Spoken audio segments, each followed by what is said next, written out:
I'm Lazy Dude. Welcome to another ranked video. This time we're ranking Harry Potter and the Order of the Phoenix. And you know what? This has been a really interesting one because when I thought back to all of the Harry Potter books, but when I started this thing, I was like, which one is the least memorable to me? And I was like, well, possibly Half-Blood Prince, but it has the thing with Dumbledore. But I thought it was probably Order of the Phoenix. I thought, yeah, Order of the Phoenix is one where, there's just a lot of meandering around, a lot of pussyfooting with the Ministry, being idiots and stuff like that. And so, yeah, not that I was dreading this movie from happening, but I was interested. I wasn't really all that interested in it, I wasn't like, oh yeah, this is one of my favorite things. I like this one quite a bit, this has been probably one of the best, movie adaptations from the book to the movie, and I think it's not even close. Let me just talk about different things I enjoyed in here. I liked the way they handled Harry's, uneasiness coming into things this time around, where he's like, I saw something terrible happen. I saw a fellow student of Hogwarts die. Things are up in the air as the Dark Lord is trying to obtain power. I don't know what I can do from my position as a student here at Hogwarts, but I feel like there's something going on, especially when he's having dreams seen through the eyes of Voldemort and his snake. We are introduced to new characters. Luna Lovegood comes into this, and she's not as loony as she was in the books. I think she's a little bit, she has one thing where she talks about, Nefflers or whatever she's always going on about, but, for the most part, she's pretty much actually just almost a voice of reason. And I actually like the scenes portrayed by the actress and everything. We have, of course, the introduction to one of the most hateable characters in all of fiction. It's one of those things that, I didn't know too much about, Harry Potter going in, but I knew all the memes about, yeah, you think this guy, the bad guy, picture of Voldemort, but really this one's the worst. It's Dolores Umbridge. And I gotta say, this actress, oh my gosh, she knocked it out of the park. It's that little,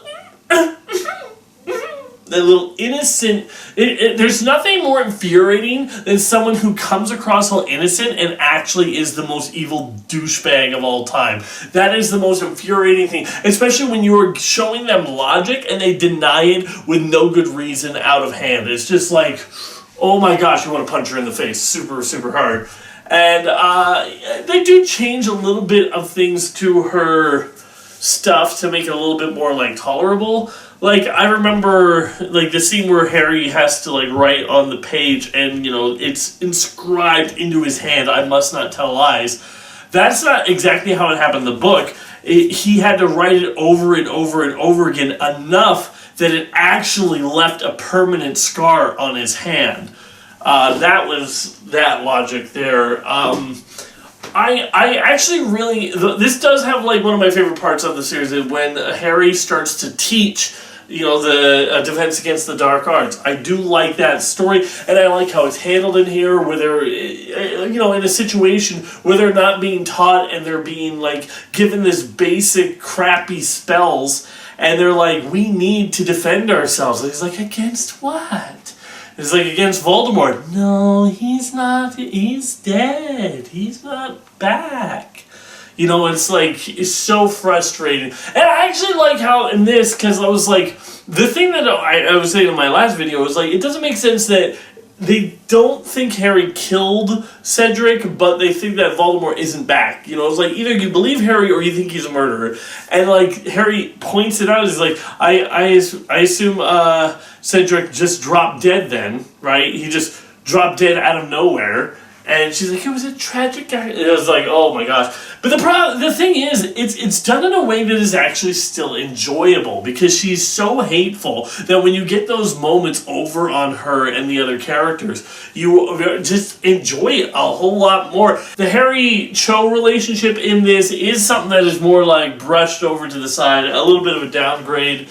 In fact, they kind of just if they don't acknowledge it in the next one, then I think it's kind of gonna be a mistake, because in the book, when I can remember, it was Cho's friend who actually sold them out, and it wasn't because she got drinking some Veritas potion. It was on purpose. She sold them out to be seen better, and Harry confronted her about it. It's like, well, she was just scared, or she was just, made excuses for her, and Harry didn't feel like he could be with somebody who doesn't take this as seriously as he was. And I thought that was a total fair and nice way of handling it. Here it's like, it looks like it's Cho who gave it up, and then you hear that she gave it up because of Veritas syndrome, potion. Then it's like, okay, so that wasn't her fault. So are they still going to be broken up in the next one? I mean, I would say that that's not a deal breaker. I hope they kind of address that. I want to address something that I've always heard going into this, and yet I still think is an unfair comparison. I've always seen Ginny in the books. Oh, I'm such a huge fan of Harry. I'll do whatever he wants. Ginny, that's Ginny in the movies versus Ginny in the books, who becomes such a badass seeker or whatever on the Quidditch team. Or no, was she seeker? No, she wasn't seeker. Harry was still seeker. But anyway, where she becomes a strong character in her own right. And I gotta say, that is not what I've seen here. She has one scene where she's a little starstruck in the second one, but ever since then she has never come across as super fan. Neville has come across more of a super fan, or no, not even Neville really. Like Colin Creevey in the second one, but she has not come across as, oh, I'm such a super fan, infatuated with you. I've not read that at all, and so I'm interested in how they develop their relationship in the next one, because I believe that is when they start to date together. Oh yeah, we have the whole Lavender Brown thing as well. Anyway, it'll be interesting to see how it all turns out. But let's focus on this movie. Let's go into the scenes now. I think for me, the best scene of the movie has to be the Wizard's duel at the Ministry of Magic. When Voldemort versus Dumbledore, that is the most magic we've seen in this entire series. And I'm like, when are they going to learn this in school, okay? How to summon a giant flaming snake. Is that not part of the curriculum? Is that extra studies? Is that only for people who get tenure? What is that? The amount of actual big magic that we see in that scene was absolutely amazing and through the roof, and I like how he spectacled both of their powers being pinnacle in their own styles. That way, I think, is the best scene for sure, just because of how epic it was. For worst scene, this is going to sound so stupid. This is going to sound really, really stupid, but for worst scene in the movie, I have to go with, there's a scene where the Dementors attack Harry and Dudley, and Harry is able to shake them off Dudley with a Patronus charm. And then there's supposed to be a scene where Harry is carrying Dudley back to their house, but the biggest problem is Daniel Radcliffe is so much shorter than Dudley's actor, so he's under his arm, and it looks like he's trying to do the whole I gotcha, but he's so much shorter than him that it almost looks like Dudley is carrying him like this. It's obviously the actor isn't struggling, and so it just looks so stupid where Harry's I'm helping you. It's are you? Because it looks like he's helping you. Anyway, it's just a small moment. That's just the moment I thought that was the dumbest and worst portrayed in the whole movie. For favorite performance, I'm just gonna have to go with Dolores Umbridge. And it's a character you hate so bad, but this actress pulled it off. She portrayed a character you hate so much with every fiber of your being that you can't not give her the role of best acting in the whole movie, because it is her. If somebody is getting that much of an emotional draw out of you, you are doing something right. I always think that I thought it'd be fun you should make a movie with the actors who play the most hateable characters, like Dolores Umbridge, the kid who plays Joffrey. I'm trying to think who else did everyone so despise that it almost affected their personal life. Characters that people absolutely despised and hated, and just make a movie where they're all the nicest people ever. Although for Dolores Umbridge, I might just give you heart attacks, just she's up to something. The Weasley. Oh, sorry. This is off topic, but I just want to say I love the Weasley scene where they just like shoot fireworks or everything, and I kind of liked it. Obviously, I liked it in the book where they got to do so much more. They were just up to all the shenanigans, and when Dolores was going to punish them, they're like, "No, we're good. Peace out." But I did like their scene as well. But yeah, best acting has to go to Dolores Umbridge's actress. I should actually look up her name. Imelda Staunton. Anyway, she was just really, really great, and best acting, absolutely. Oh, I shouldn't have talked about the twins already, because that is in the most magical scene. That's the one I'm putting. The twins just wrecking everybody's crap. That is going to be the most magical scene, because it's the scene that feels the most satisfying. It satisfies your inner kid. It's like, yeah, screw rules, and the way it blows up every single rule that she's posted on the wall, it's just like boom, boom, boom, and the way how pissed off she looks after they just fly out. Yeah, absolutely. I'm gonna say the Weasleys wrecking havoc on the school and on Umbridge has to go with the most magical moment, especially because the firework effects are nice too. I guess one thing that I do have a little bit of a issue with, like the room of requirement, I kind of wish, like I looked it up, and in the book it was Dobby who showed it, and I think that was actually probably better. I remembered it as the Weasley twins showing it, but I guess I was wrong about that. But it's like, I kind of feel like, Neville just walking by, and then it happens to open up, and then Hermione's like, yeah, I knew all about this, I just didn't know where it was. Here's the thing, Filch knew about that room from like day one, okay? He saw kids going in there, and he waited, and then nothing happened, and he kept on waiting and trying to get people to catch people going in there. I don't know, I feel like Umbridge would have just broken down the door a lot sooner. But anyway, I just really enjoyed the characters and how they interacted with each other. I liked Daniel Radcliffe's performance, especially with him always trying to reach out to Dumbledore, and Dumbledore not even looking at him, and trying to, that connection that he was worried about, but is actually severing Harry from... I wish the scene with Sirius Black was handled a little bit better. I don't know, it just felt so anticlimactic when he was just dead.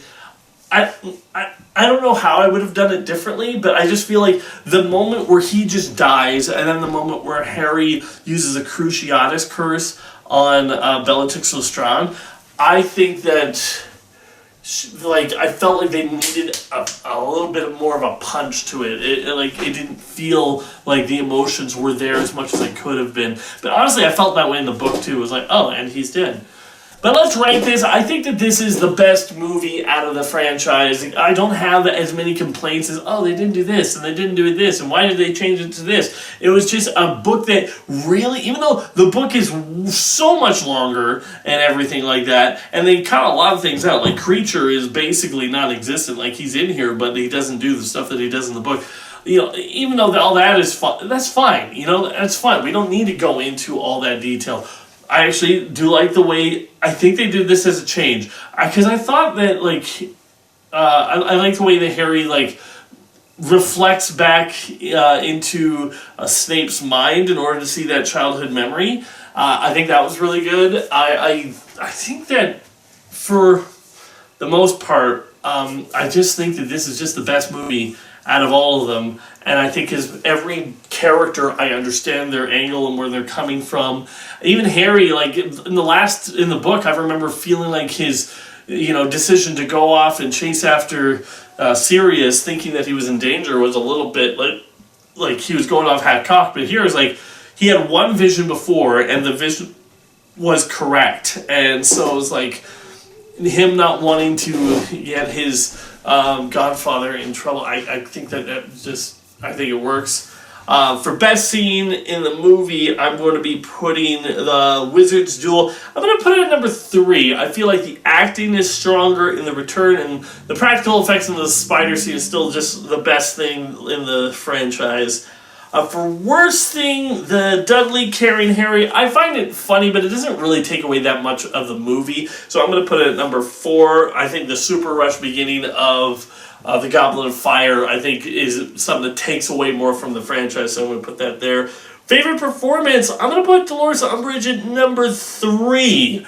I just think it's such a strong performance and everything, but it is one note. It's just like, here's a character that I hate so much, but I think it's strong enough to put her at number 3. For the most magical part, I'm also going to be putting the Chaos of the Twins at number 3 as well. I feel like that it was a really satisfying moment, but I feel like the other stuff that we've been talking about have been more, they've just been something that has lasted longer, had a bigger impact, or just impressed me more. So, number 3, I still think that this is the best movie out of the Harry Potter movies so far. I'm about to watch the Half-Blood Prince, so we'll have to see how that all turns out. And I hear this one's a little bit divisive. I hear some people really don't like the way the movie was adapted, but who knows? I will see how I feel about it. Thanks for watching, and let's go on to the next one. Yeah. Be sure to check out some of these other videos on my channel, and wait for more coming soon.